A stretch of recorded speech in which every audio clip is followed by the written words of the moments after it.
www.dj Amit Sonu Mixing Center।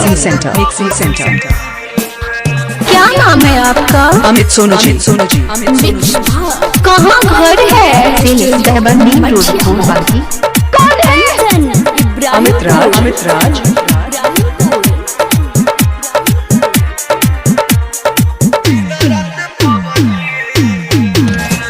जब सुकून नहीं मिलता दिखावे की बस्ती में, अरे पगली तब खो जाता हूँ महादेव की मस्ती में।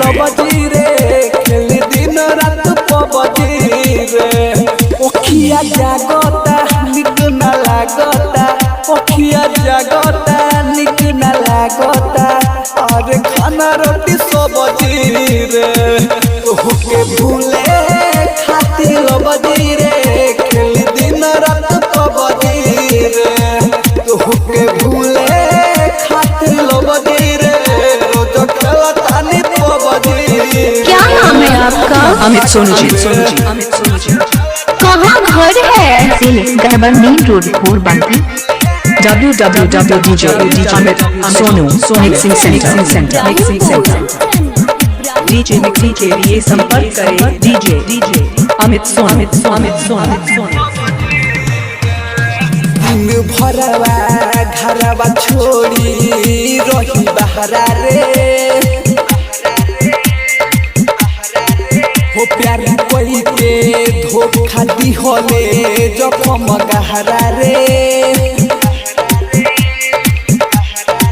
हो दिन भरवा घरवा छोड़ी रही बहरा रे, हो प्यार कोई के धोखा दी होले जखम गहरा रे, सुन तोरा चक्कर में पिटता रे बाबूजी रे, अमित सोनू।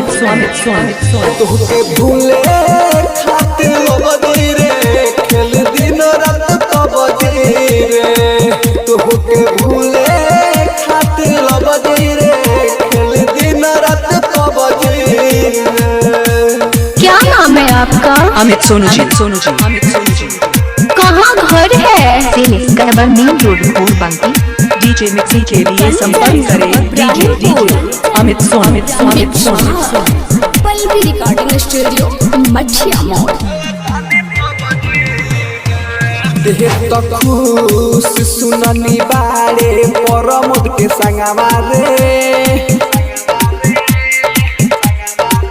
होवा के देखू रोज पीले बिसकिया रमावा रे, होते तो खुश सुननी बारे परमोद के संगवा रे, होवा के देखू रोज पीले बिसकिया रमावा रे, कहे अमर जितना ही माफ करी है रबजी रे, तोहके भूले खातिर लबजी रे, खेल दिन रात पबजी रे।